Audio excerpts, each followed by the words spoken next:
Okay, like I mentioned, I'm going to feature a book once a week or once every 2 weeks, and I would like the other members to do the same thing also. We can talk about it and what good it does and what you use and what your approaches are. Now, I receive many new publications, and I am very busy, fortunately, that I do a lot of teaching, a lot of recording, a lot of playing, and a whole lot of practicing.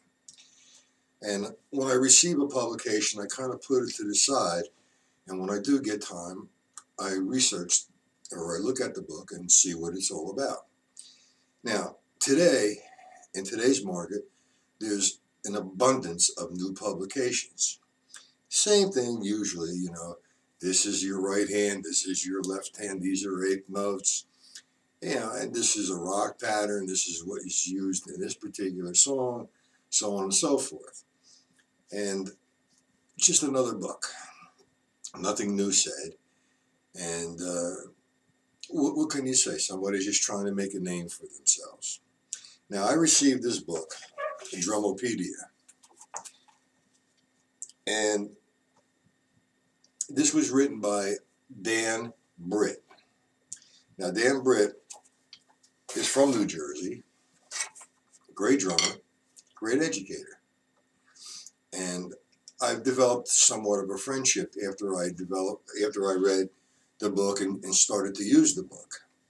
And one of the main reasons why I use the book is as follows. You have, as a teacher, a different age brackets. And the book is for beginner drum set. And I started to use it just recently.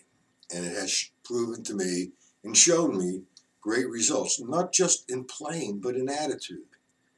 And a teacher's job, I feel, is when someone 12, 13, 14, 30, or 40 want to play drums, they have a particular passion or something that lit that passion.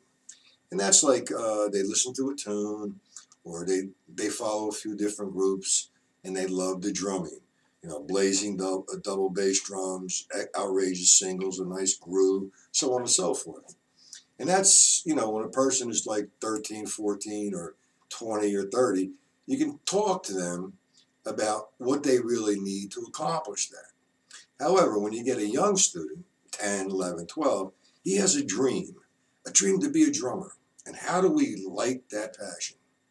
Well, as a teacher, I'm kind of conservative in a lot of ways. I demand a lot of things so my students can grow.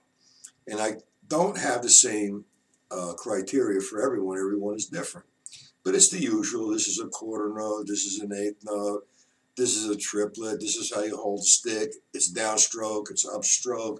These are rudiments, and you have to learn how to read. All of that. And when you have somebody 10, 11 years old who likes this particular drummer and he wants to be like him, he idolizes him, you need to feed that passion of his and keep it on fire. And I found a book just for that, and that's Drumopedia. Now, I reviewed the book, and I said, okay, what does a drum student want to do? He wants to play the drum set immediately. Not drum pad. A drum pad turns them off. They don't understand the importance of a drum pad. It's like if you were a trumpet player. You just get a mouthpiece and start hitting, blowing through a mouthpiece. No, you have a trumpet. So he's a drummer. He wants to play on a drum set. How do we do this? Show the student satisfaction, something that he's growing, self-satisfaction. This is what I want. And teach him a strong foundation at the same time.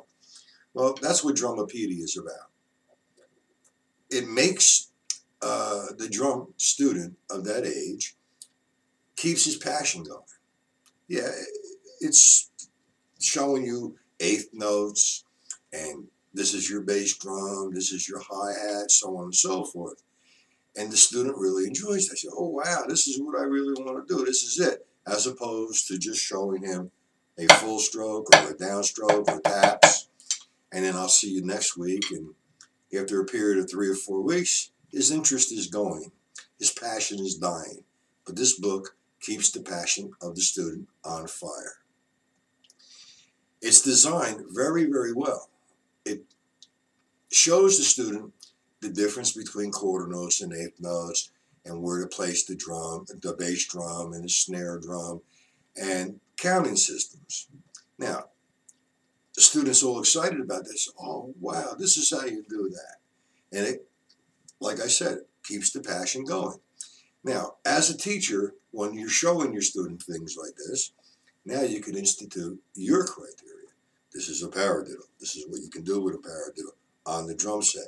Now you have established a line of communication. Now, I have my ways. I'm conservative in a lot of ways. I am not closed-minded. I'm always open to new things and better ways to teach. And this is one book that I really feel is perfect for that, especially the young student. It's designed for that. And like I said, it's not just the young student, it's the beginner. But most students that begin are of that age, 10, 11, 12, maybe 15. When you reach 20, 30, like I said, the communication's a little bit different. They're sort of an adult at that particular time, and you can kind of communicate to them a lot differently. But Drumopedia takes you right to it on the drum set and on the drum pad. It allows you, once you show your student that gratification of him sitting at the drum set and he can do it, he looks up to you as the teacher, and he will listen to anything you tell him to do. And that's a good thing, because you're going to tell him, this is a downstroke now, this is a tap, this is why you need to learn rudiments. And you kind of demonstrate on the drum set what you're teaching on the drum pad, which is a standard thing everybody does. But this book is a gift. It really is.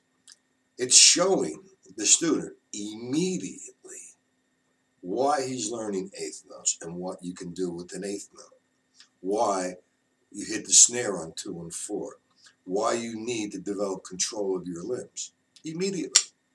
That's why I started to use this book, and like I said, it showed me that these students, their passion only becomes greater, and it fires up their passion. I would highly recommend this book, or try the book. I'm not trying to sell the book, by no means. The group is open up to other options or other discussions, like if you want to use the old standard of, the syncopation book or the Buddy Rich book. I definitely don't think that stick control book is old hat. I think it's a necessity. But by using this book, stick control book becomes useful with that thought process and all the other books. And, I would like everyone to feel free to either make a video or post a picture of a book they would like to talk about and get other opinions or other people's approaches to teaching. Now, I said I recommend Dan Britt's book, Drumopedia. Into my teaching, I put it, and it showed me great result. And what can you say about somebody? This is a good book. I use it all the time now as part of my criteria. So I hope I'm making you aware of it, and if you'd like to review it a little bit or talk about it on in the groups, we can do that. And I will try to answer any questions you have about the book, and I'm sure Dan Britt is also a member. He'll answer any questions that you may have. So, with that being said, I can't really demonstrate anything in the book unless you have the book. But it does take you immediately to the drum set. As if you took piano lessons, you're learning on a piano, not a piano pad, like we do on a drum pad. There's another issue which is involved too. Parents are supporting their kids to take music lessons, and they hate to make an investment of big money to buy a good drum set. But that's another issue that we should discuss in the groups, and we will. And I just hope I'm making you aware of a really good book that I use. And hopefully, if you have a chance to review the book, review it, and perhaps you might use it. That's just my opinion. I'm stating from the truth that I feel. And number one, I would not recommend anything nor endorse anything if I did not believe in it. So, that being said, I'm going to end the video. Thank you.